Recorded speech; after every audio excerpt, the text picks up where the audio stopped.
So there's a lot of talk about Trident and Jeremy Corbyn's stance that he'd quite like to get rid of Trident. And I feel there's sort of an attempt to emasculate him slightly and imply that he's not man enough to take this tough leader's decision to press the button should the balloon go up.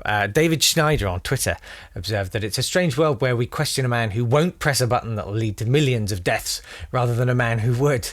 I was sort of wondering, are nuclear weapons really relevant anymore? Because there's a generation growing up that doesn't even really recognise the Cold War. It's just not anything that they had anything to do with.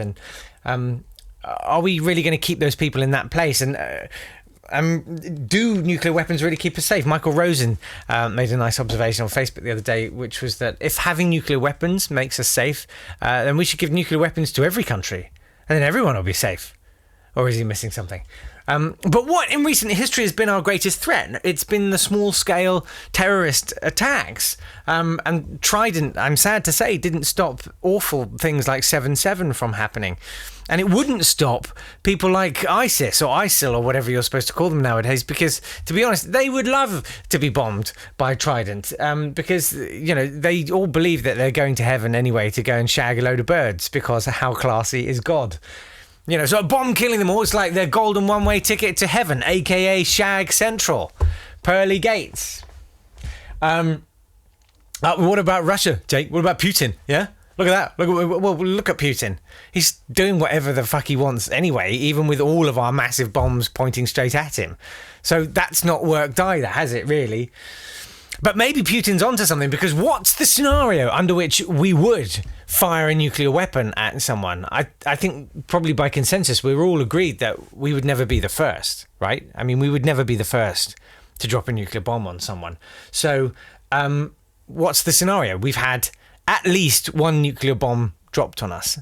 And so what happens then? We fire back? Because what's that going to do?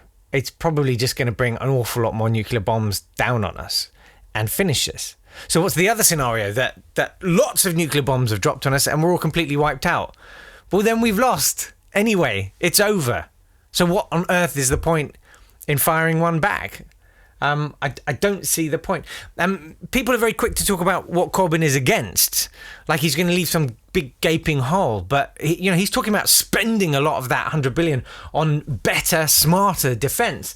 I think we do need a conventional army, and sadly, I think we do need conventional weapons. But I'm pretty sure if you asked your average squaddy holed up in some godforsaken place in Helmand province or somewhere, running out of ammunition and waiting days for rescue with nothing to eat, if he'd like to have Trident, which we all agree ideally we'll never use, or if he'd like better body armour, better food, better conditions, better support and intelligence, better vehicles with reinforced undersides so that if they run over an IED, he's not going to get his pelvis turned into guacamole, and possibly a fucking holiday to go and see his kids, he's probably going to go for that option. I think I would. And if you want the honest truth, there are plenty of nuclear weapons out there now, okay? Like, on our side. Like, we already have enough to kill everyone on the planet and melt their teeth. You know, our Trident is like the equivalent of a go faster stripe on NATO's car. We're flattering ourselves if we think it's any more than that, but it is bleeding us dry financially, and we do have the chance to lead everybody into a more civilized world and a less frightening one. So, yeah, I hope that Corbyn isn't man enough to press the button. I hope he is not enough of a stupid, swaggering, testosterone-fueled, insecure, aggressive arsehole. I would love to know your thoughts on this. Please leave some comments below. Please like and share this if you think it's got anything thought-provoking to it. And subscribe. There's a thing coming up right now. Thanks. Bye.